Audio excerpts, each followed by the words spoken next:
everyone's favorite video game review show. An all-new GameView starts right now.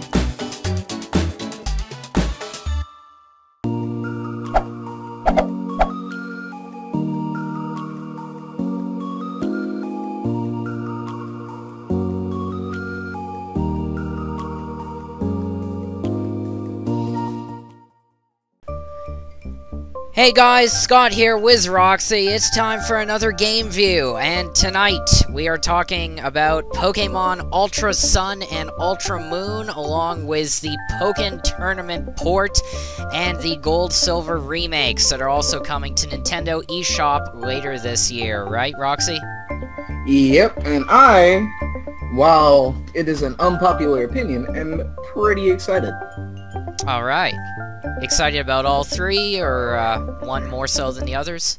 I'm more excited for the new Sun and Moon, and for Gold and Silver, less so for Pokkén Tournament Deluxe. That's what I thought. Alright, so let's just jump straight into this. So for those of you who missed it, earlier this morning, there was an 8-minute Nintendo Direct focusing specifically on these three announcements. We are going to start off with Pokemon Ultra Sun and Ultra Moon, coming to the Nintendo 3DS on Friday, November 17th, 2017, later this year. What are your first impressions, Roxie? My first impressions were all over the wall. First of all, it's basically Pokemon Stars. That's pretty much what it is. But they went in the Black 2 and White 2 route and split it into two games. Well, and my thoughts are all over the place, actually. And I'm excited for it. There's a lot of interesting stuff that I noticed in the trailer. Like, first of all, the entire, area with a buttload of Pikachus. The Togedemaru and the Lycanroc Totem Pokemon are another thing. Those look like those look like some new trials going on, and I'm kind of excited, especially since Lycanroc is one of my favorite Pokemon from Gen 7 so far. And then, of course, the necrozomized versions of Solgaleo and Lunala. That is going to be something that's incredibly interesting, because it sort of reminds me of Black 2 and White 2.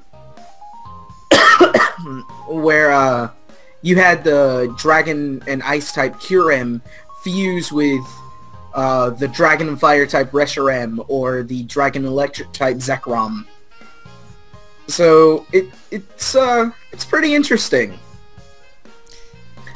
A lot of what they've done in Gen 7 so far reminds me pretty much identically to Gen 5, which I know is your favorite generation. But just everything they've done from a mechanics standpoint, and just like you pointed out, I mean, it looks like it looks like Solgaleo and Lunala are fusing together with Necrozma, just like Kyurem and Reshiram and Zekrom did. Sort of, I mean, it's not like an alternate timeline in the original Black 2 and White 2, because that was more of 2 years into the future, whereas this seems to be like an alternate universe type of thing, I guess. But I'm getting very similar feelings to what happened 5 to 6 years ago. Am I wrong, or? It's similar to that, yeah. There's a lot of similarities. Like, the games were extremely story heavy. It's not like the story was just an afterthought. The way that the games are split into two, like Black 2 and White 2 were, it's extremely similar. And I guess it's because Black 2 and White 2, to me, were if not their strongest main series games. Because they had a lot going for it. They had the story going for it. It had a few good cutscenes, like not just characters talking, but legitimate cutscenes in the game, which was rare. I don't know, it just... I can see why Black 2 and White 2 were split up into two because of Kiram, and that's basically what's going to happen with Ultra Sun and Ultra Moon. Instead of it being stars on the Switch like people wanted, and I'm not going to go into that because I might hurt some people's feelings, but it's because of Necrozoma that it's split into two. That's the only possible outcome. Yeah, something to do with, I don't know, the 10 Carat Hill, no doubt. Oh yeah. Because, like, when you look into it, Necrozoma was confused to be an Ultra Beast for a while by Looker. Actually, let me see if I can pull up Necrozoma's Dex entry. Pardon my extremely loud keyboard. Because the popular thing was that Solgaleo and Lunala were Ultra Beast at some point. Also, it just occurs to me that I've been saying the name wrong. Necrozma. I am all over it today. No worries. The Dex entry is reminiscent, for Sun, it's reminiscent of the Ultra Beast. This life form, apparently asleep underground, is thought to have come from another world in ancient times, which is similar to that of the lore for Solgaleo and Lunala, where they came from another world. Which means that at some point in time, Necrozma was indeed a Ultra Beast. Which makes sense. Its cry is similar to that of the other Ultra Beasts. And so is Solgaleo and Lunala's too, if you take careful attention to it. So, I don't know. I keep repeating the same thing. Yeah, I mean, to be fair, I guess I should have seen this coming, because was the whole story revolving around the alternate dimension and using wormholes to access different areas. I guess I should have seen some type of parallel universe or alternate universe stemming from that. But let's... yeah. In that same train of thought, it's not the first time that alternate dimensions have been brought up in a Pokemon game. I mean, just look at Omega Ruby and Alpha Sapphire. Oh yeah. You had the mentions of alternate dimensions with the meteorite that Deoxys was on because of Zinnia. Yeah. All right, that makes sense. Okay, well let's talk about a little bit of what you want to see in Ultra Sun and Ultra Moon in comparison to what's already happened. Is there anything in particular you want changed, or? If it were up to me, I'd say scrap Megas altogether, because just because of how Gen 6 was, it left a sour taste for Megas in my mouth. Like, both games that came out for Megas were just... they flopped on the Mega story completely. And even then, in Sun and Moon, Megas were just added on as an afterthought. So, yeah. I'd rather just have those outright removed, because really, Megas is what killed the competitive scene for me. Because it was basically, if you didn't have a Mega Stone, GG. But, other than that, I'd like to see the Festival Plaza get reworked. Not taken out, but reworked into a way where it's not complete garbage. Yeah. And, I really hope something drastic comes from this. I'm gonna call them Ultra Solgaleo and Ultra Lunala until we get another name. Because just looking at their, the way they look from the Pokemon Company's website, it looks like they're straight up fused with Necrozma. Anyone want to bet that you're using a key item similar to the DNA splicers to fuse and unfuse them together? Oh yeah, that's probably gonna be what happens. There's gonna be an item like that. I don't know.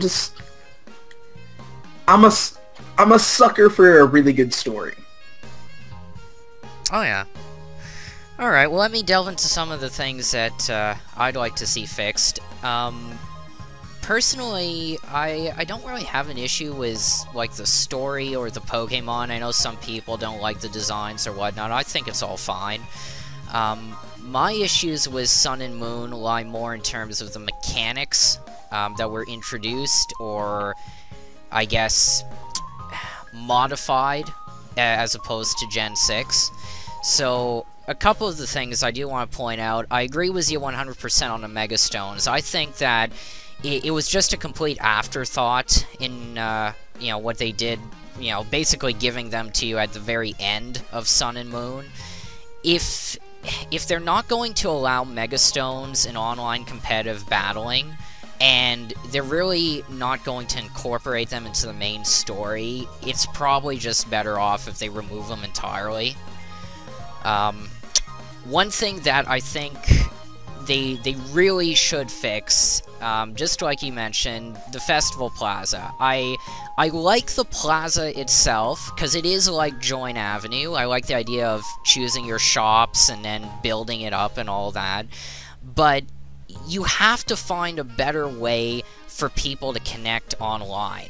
And even with the online issues in Sun and Moon, where you can connect online in the plaza, and your friend, who you've also added for some reason, shows up as offline, even though they're still online, and just the whole connectivity issue, and the fact that, you know, back in Gen 6, right, you could just connect online regardless of where you were in the entire game, as opposed to now, where you specifically have to stop what you're doing, go into the plaza, then hit the Wi-Fi button, and it takes like a minute for it to connect, and then game sync and all that. I mean, they should really go back to the old Gen 6 system. I think that was better.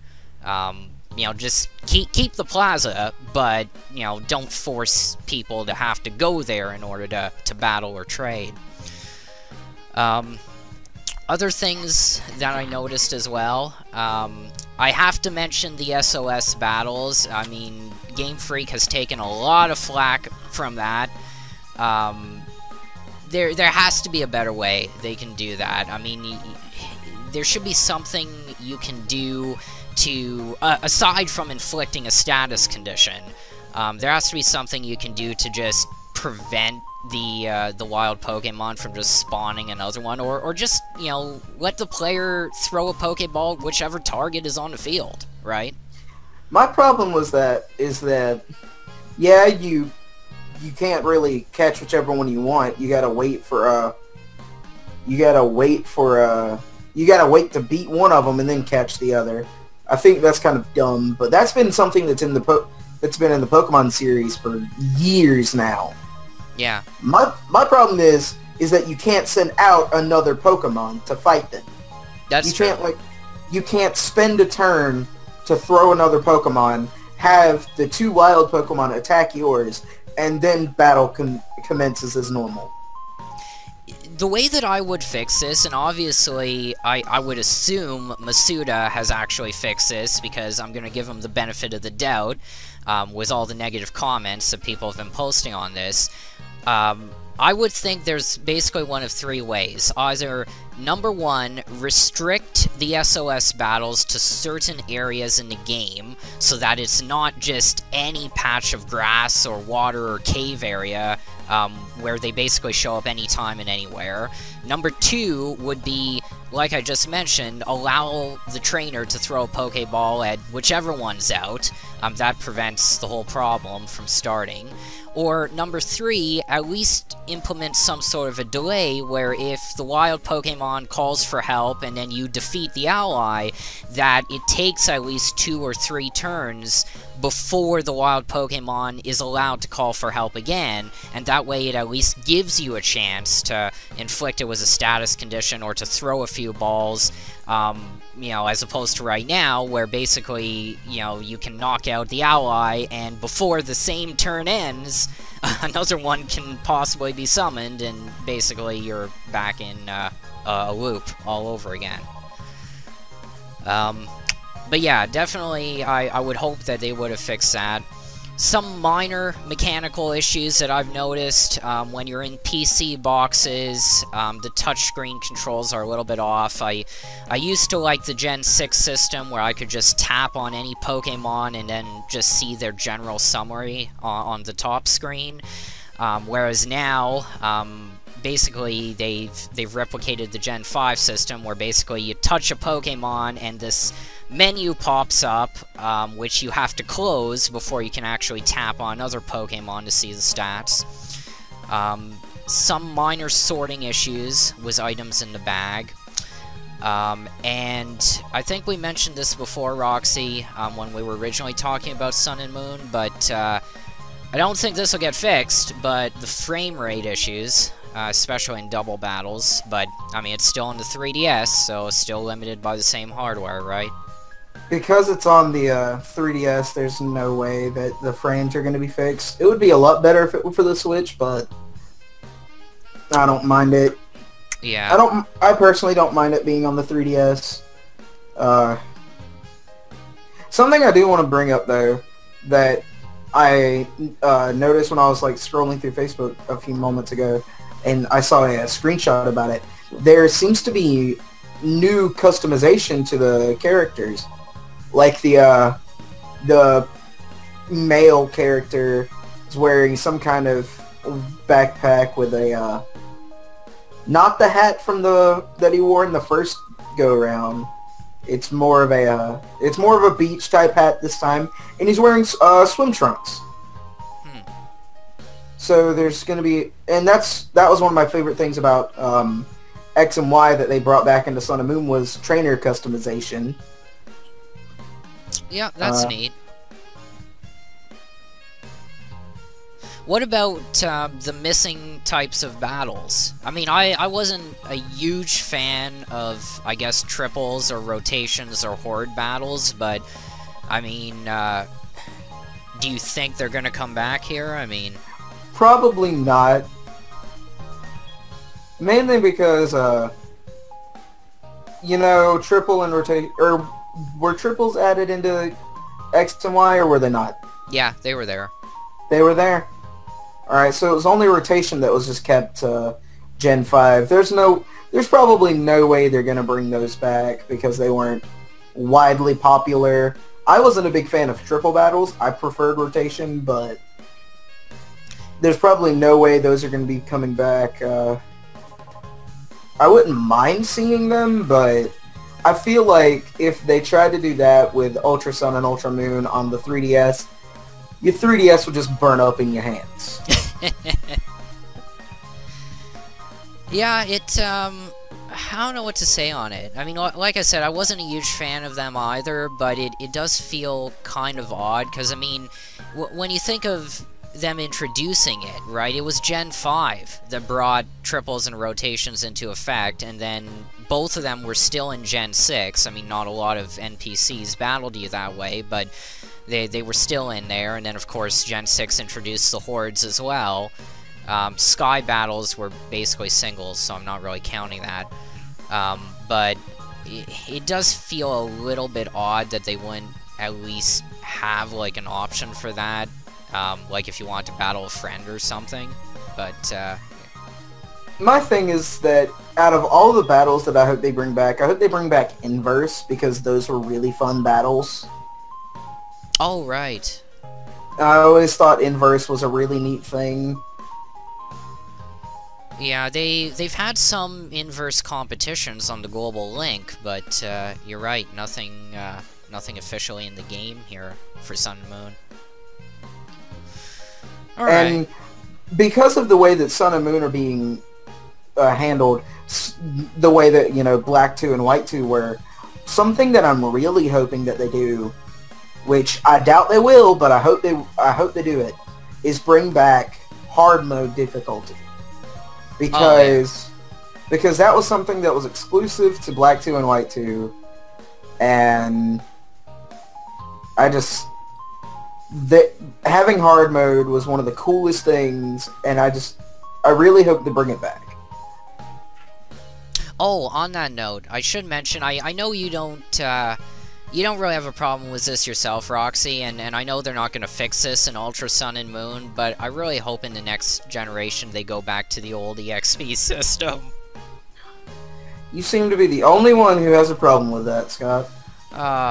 It's just, I miss, in Gen 6, with the Battle Chateau near the daycare, I miss being able to send out my, I don't know, level 10 or level 20 Pokemon that I've just bred, and battle this level 65 Audino with level 3 EXP O-Power and the Lucky Egg, and even at level 20 or 30 or 40, I'd still be getting like 14,000 EXP every time I defeated that Audino.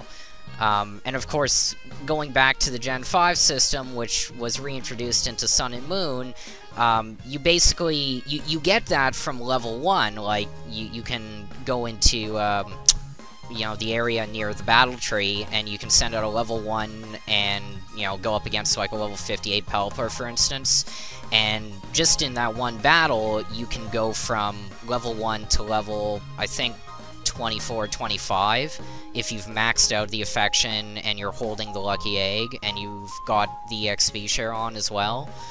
But after that, that's when the EXP just drops off like a sharp cliff, and it goes down. Instead of getting like 16,000 EXP, now, you know, going into your 30s, you're only getting like 7,000, and then 40s, and it keeps going down, right? So the higher level you get, the less EXP you get. Yeah. It makes sense. It makes sense, but in that case, though, I would want higher leveled wild Pokemon.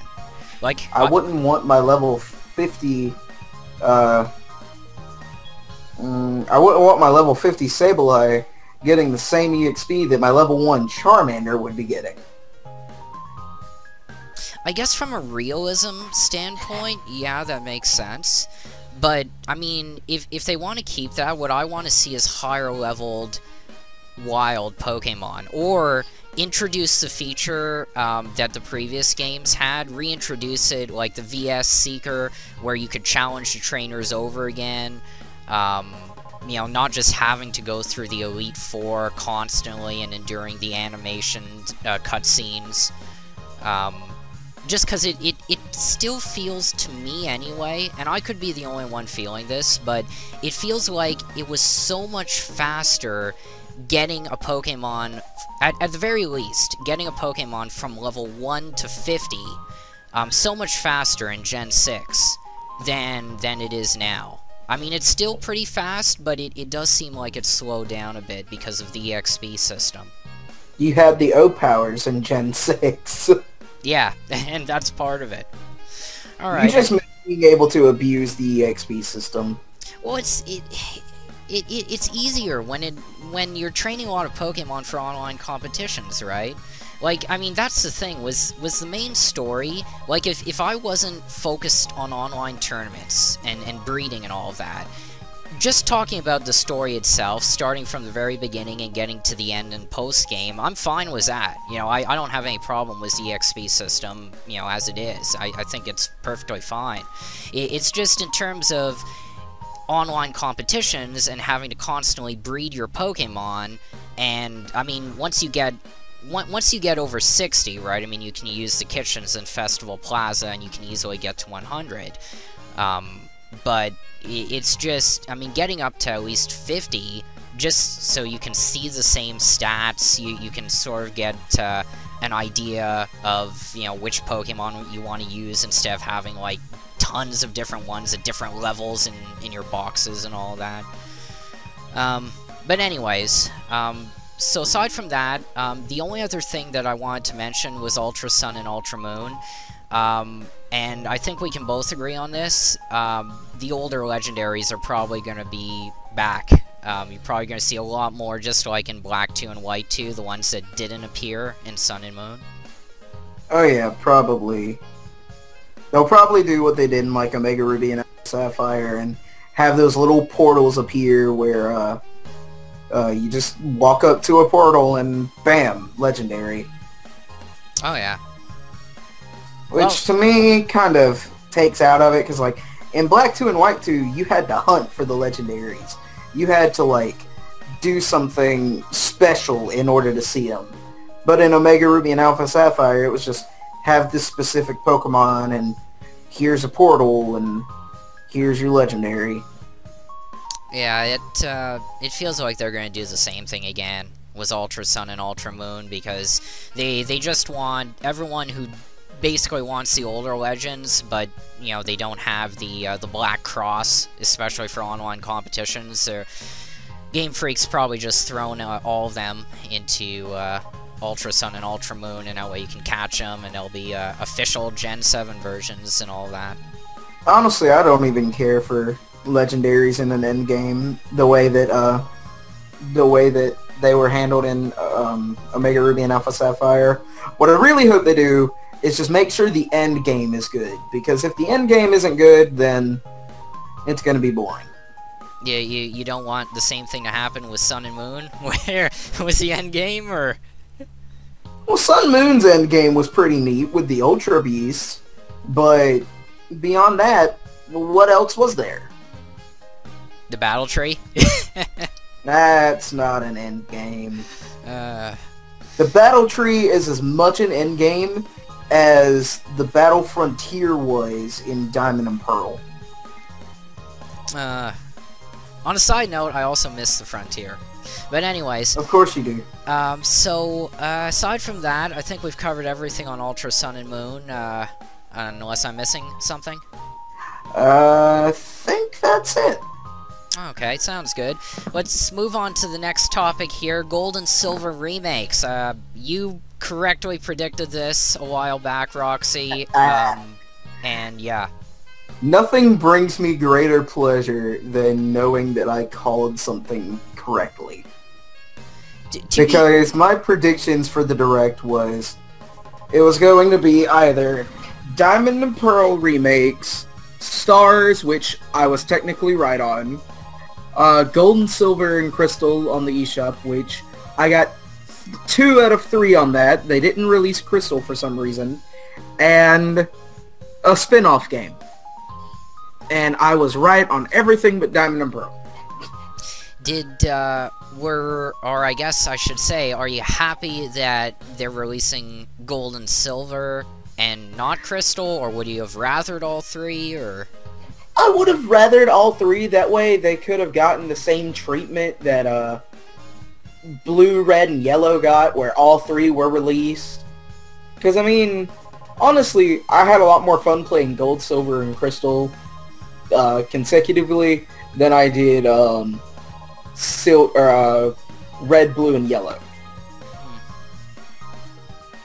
I think it's a good idea. I mean, based off of the reaction, right? I mean, everyone loved being able to play the originals, and I mean, we're not quite 20 years since Gold and Silver first came out, but you know, it's nice to revisit the past. I had a lot of fun with Silver. From a money standpoint, honestly, releasing Gold, Silver, and Crystal, all 3 together, would be perfect. But even just Gold and Silver, because of how Red, Blue, and Yellow were accepted on the eShop, it's the perfect plan. It's also nice from a nostalgic sense as well, right? I mean, being able to replay them, and then, you know, you can just transfer your Pokemon over through Bank into the latest titles again, so you're not losing them like the first time around. Yeah. Alright, yeah, I can. Also, you know, return of Whitney's Miltank. Oh, the famous Miltank. Now a whole new generation can get PTSD from Whitney's Miltank. Well, I mean, yeah, they only captured like half the generation last time, so I mean, anyone who missed out the first time, well, here's your chance. Yep. All right. Yeah, I don't have any complaints. I'm happy that they're releasing it. You know, from someone who started playing Pokemon with Silver in the first place. Yeah, it brings back a lot of good memories. I had an interesting time with Gold, Silver, and Crystal, especially since the copy of Silver that I owned wasn't technically mine. My mom found it in a hotel, and she was like, "Hey, is this yours?" And I was like, "I don't know," because I had Gold at the time. So I was like, "I don't know, let me turn it on and see," and it had my name, and I was like, "Yeah, it's mine." So I took it. Well, if it has your name, right, no one can argue with that, right? Exactly. I am curious though, with not Sun and Moon, with Red, Blue, and Yellow, they gave some internet connectivity stuff to the re-release of Red, Blue, and Yellow on the 3DS. So I wonder how they're gonna do that for Gold and Silver. I would assume they would have done something similar. I mean, if they don't, it's going to be a real disappointment, but... Yeah, and I'm also curious about how they're going to do the way that Gold, Silver, and Crystal connected to Red and Blue in the original, where they had that, time machine. I wonder if they're going to keep that, or if they're just gonna make use of the Pokebank. That's true. Yeah, that's a good point. I mean, especially because they'd have to go through the whole concept, I guess, again of preventing items and the newer Pokemon from being transferred backwards and all that. Alright, I guess we'll have to wait and see how that works. Okay, I'm just happy that they kept the games intact. I mean, I love the Game Corner. I say what you want about gambling, okay? But they should have never taken out the Game Corner. I love the Game Corner too, man, don't worry. Anyways, so, anything else you want to mention on that before we move on? Not really. Okay, sounds good. Third topic of the day is the game that really no one, I don't want to say no one wanted, but most people did not really want a sequel to, or I guess a port of it, which is Pokkén Tournament DX.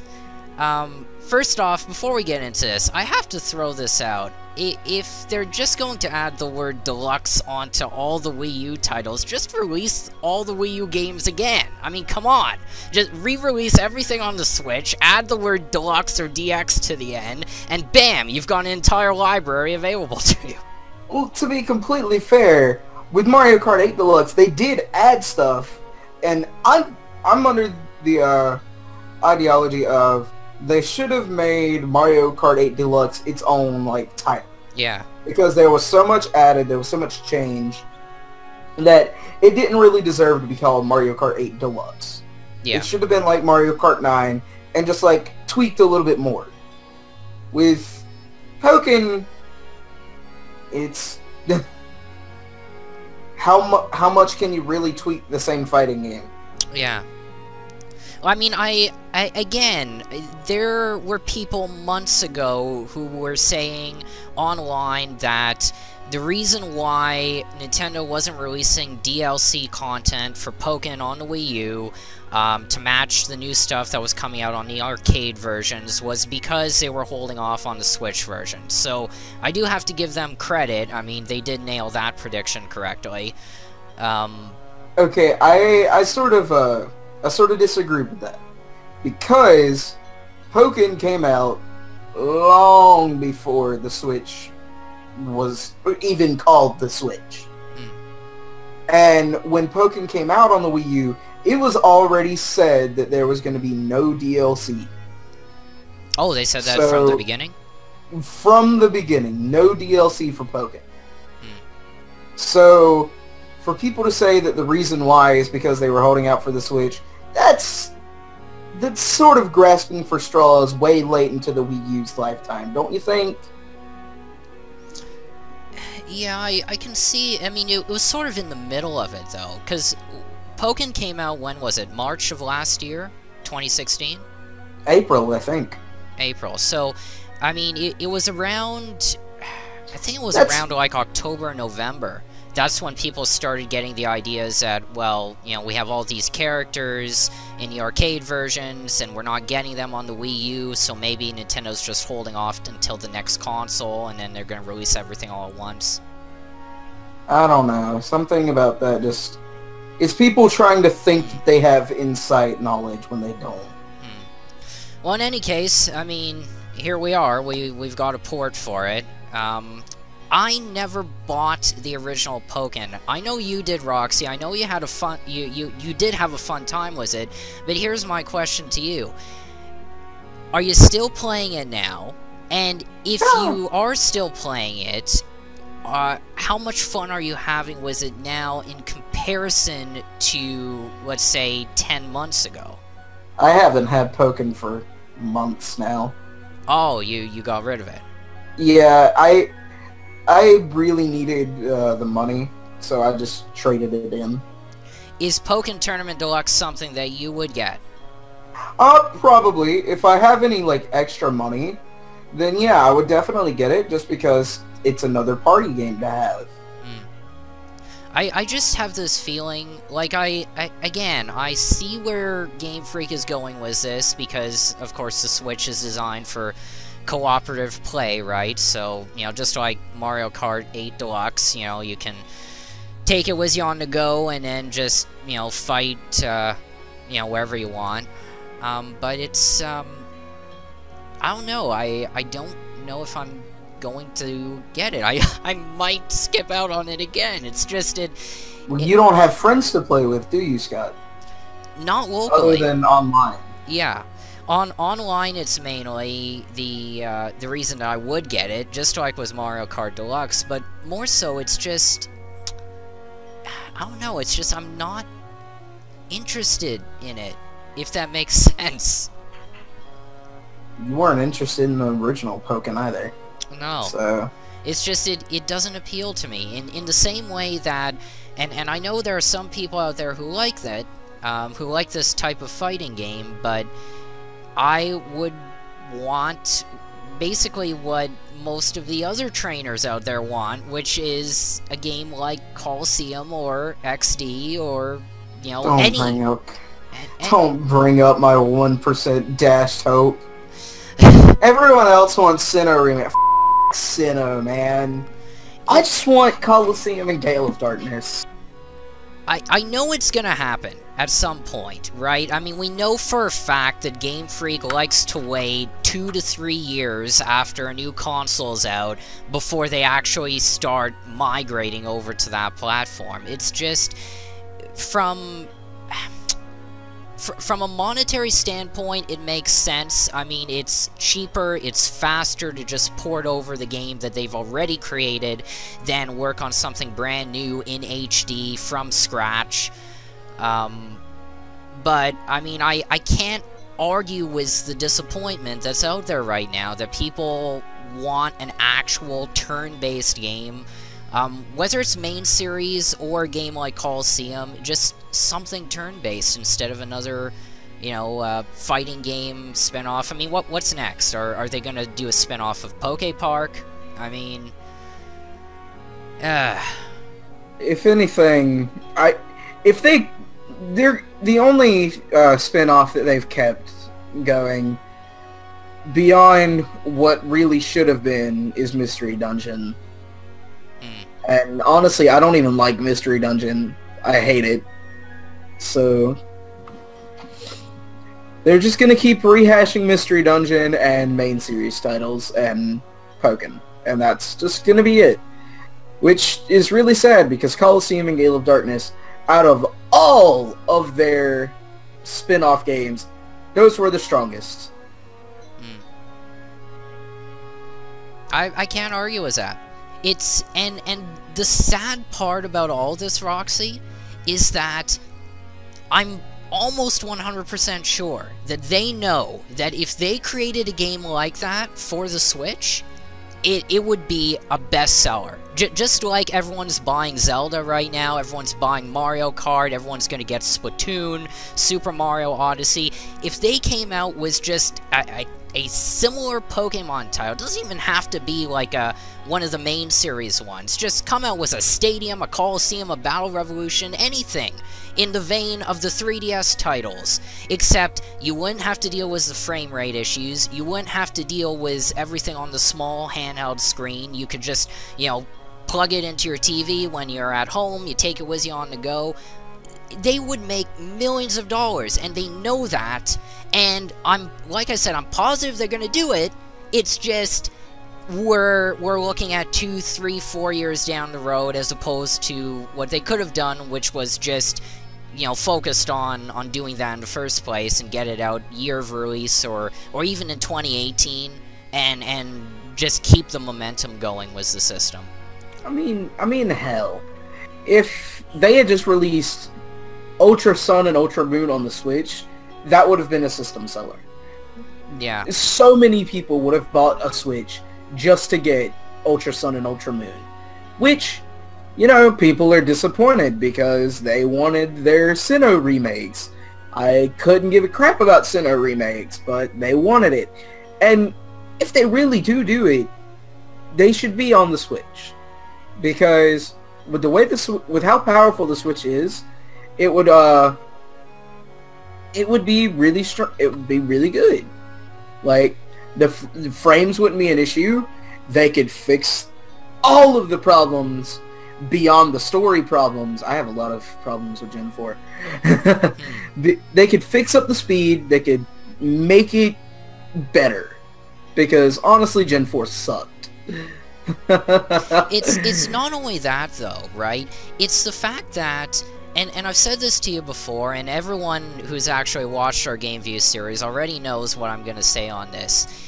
It feels like a bit of backtracking, because when you've had games that came out 10, 15 years ago, like Stadium or Coliseum, where they were created specifically for the home console to get that extra power, to take advantage of the extra processing capabilities, there were no frame rate issues, right? I mean, everything was so smooth, and it makes sense because it's on a home console.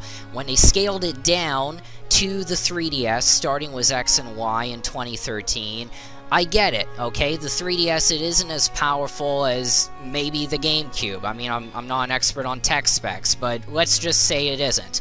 Okay, makes sense. But now, you've got a system that is both a dedicated home console and a handheld. It solves the #1 problem that Game Freak always brings up, which is that Pokemon is a mobile title, you're supposed to bring it with you wherever you go.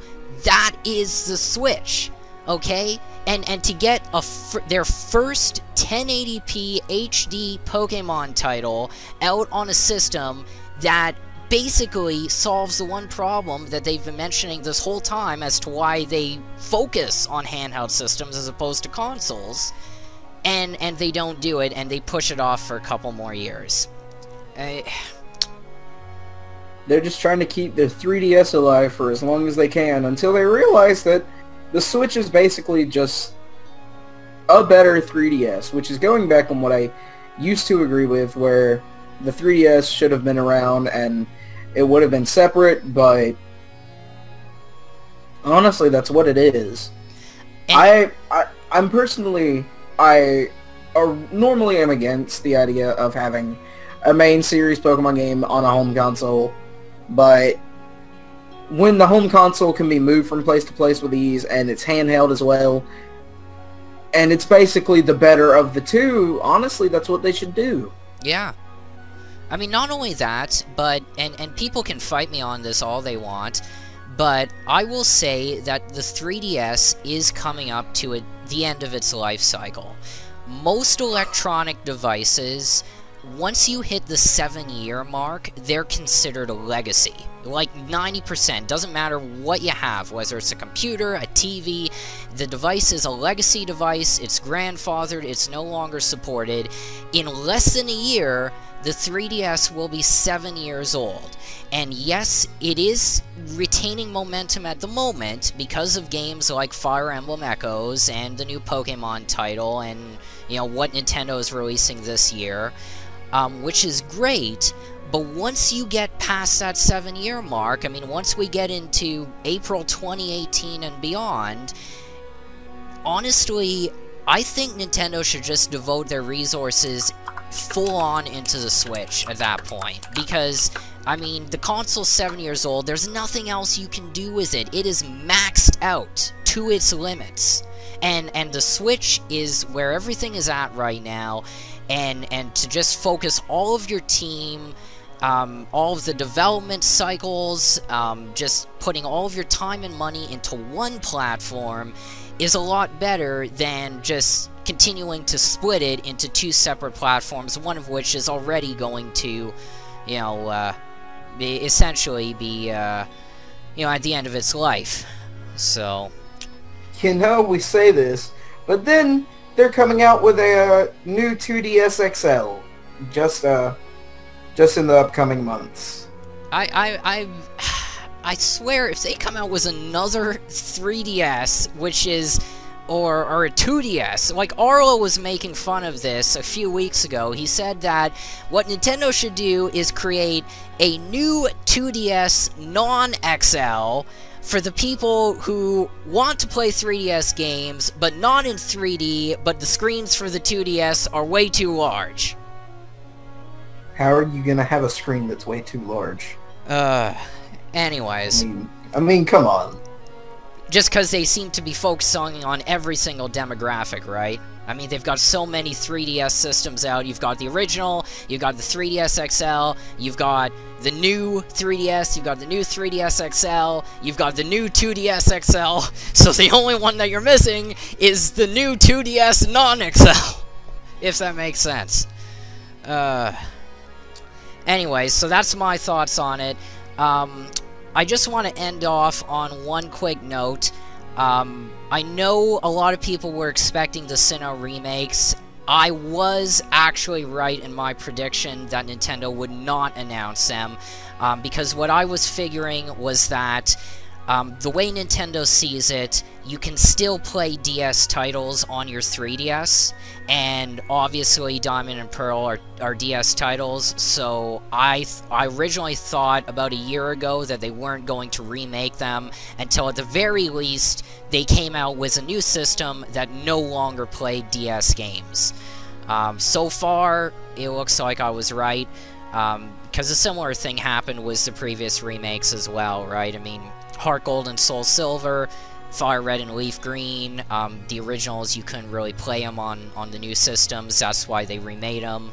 Same thing with Omega Ruby and Alpha Sapphire after they axed the GBA. You could play... I'm pretty sure you could play Red and Blue on a Game Boy Advance. Oh, right. I was thinking more along the lines of the, oh wait, no, you could still play them on the DS, right?